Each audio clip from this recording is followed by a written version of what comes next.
Hi, everyone. I'm Kevin Nelson, joined by head men's basketball coach of the Linfield Wildcats, Shanan Rosenberg. Coach, great to have you on. Thanks, Kevin. Great to be here with you. Just get right into it and go through your goals for this season in the Northwest Conference. Your team finished a couple games under 500 last year, but what are your expectations for 2016-17? Well, I think we should have a winning season. I think we ought to.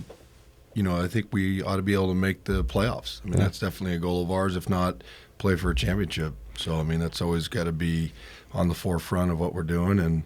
But I think it's reasonable for this team to be a playoff team. Northwest Conference-wise, how do you see that panning out? Teams at the top, Whitworth from last season, do you see them up top again? They'll be favored for sure. They return a strong senior class, as does Whitman.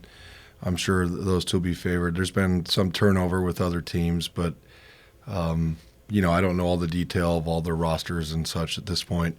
But I'm sure they'll be the favorites going in. Vince Romeo, Riley Brule, kind of the guys at point guard last year. Talk about your point guards this year. You did lose one senior last season, Kevin Hurley, but a really young and explosive group.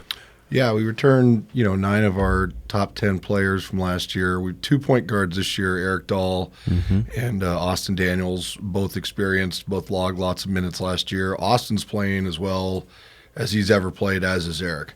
And I think they're playing exceptional basketball right now, both much improved from last year and demonstrating great leadership with the group and have really earned the trust and respect of their teammates.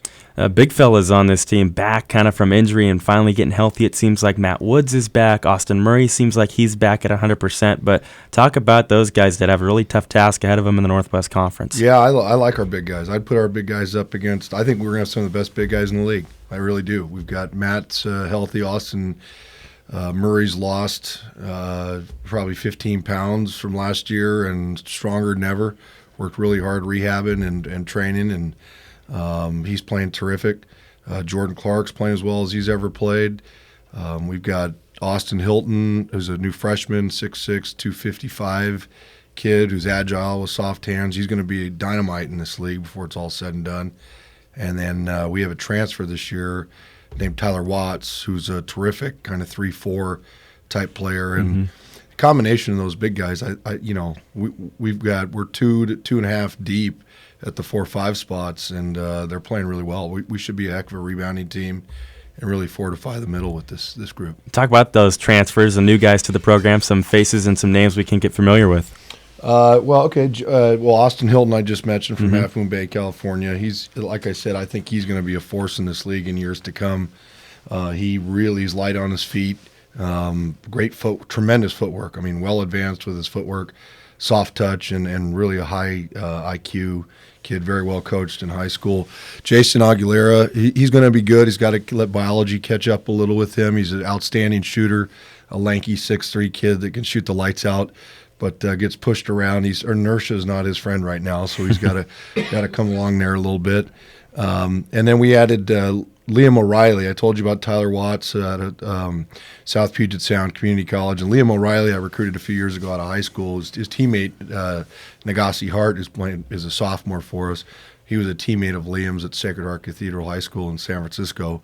He played a year at Fresno City College and very successful year there, and took a year off and called me in that year off and said, "Hey, Coach, you still interested?" And it worked out. And he's dynamite. He's a really good player.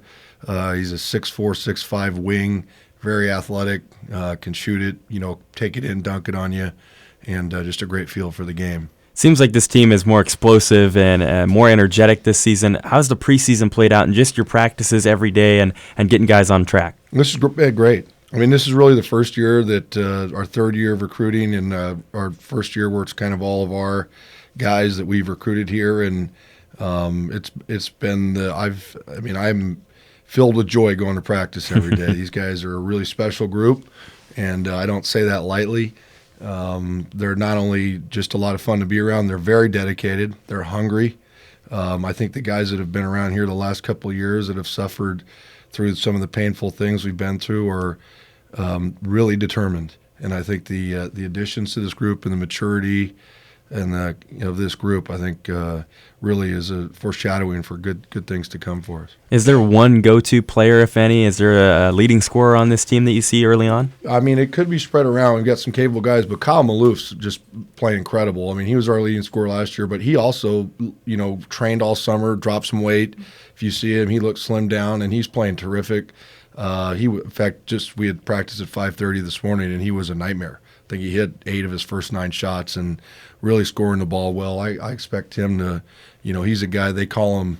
The kids on the team call him McBuckets because he can just go and get buckets. So he's a natural and gifted scorer, but I think we're going to get it from a few different areas. But Kyle certainly is a guy that we're looking to. No doubt. Yeah. Opening up against Portland State on November 4th, and then Eastern Washington's those bigger schools, but exhibition games. What's kind of the mindset going into those against a much bigger Division I squad? Sure, and they've had more time to practice, et cetera, but they are what they are. I mean, they're scrimmages for us, and we have to approach it that way. I think it's a good time to get some of the game slippage out of the way, be able to try different combinations. You don't want to use it too much of a laboratory, but you have to in some ways. You try to get the nerves off, and it's nice to be able to do it under those conditions. And certainly we'll use both those games as such, and the kids will get excited about it. We'll approach it just like any other game. We're not going to minimize it or trivialize it in any way. And I know our guys will play real hard, and it'll be fun to see what we can do on that stage. Cats open up again against Portland State on November 4th at Portland State. Coach, thanks for the time.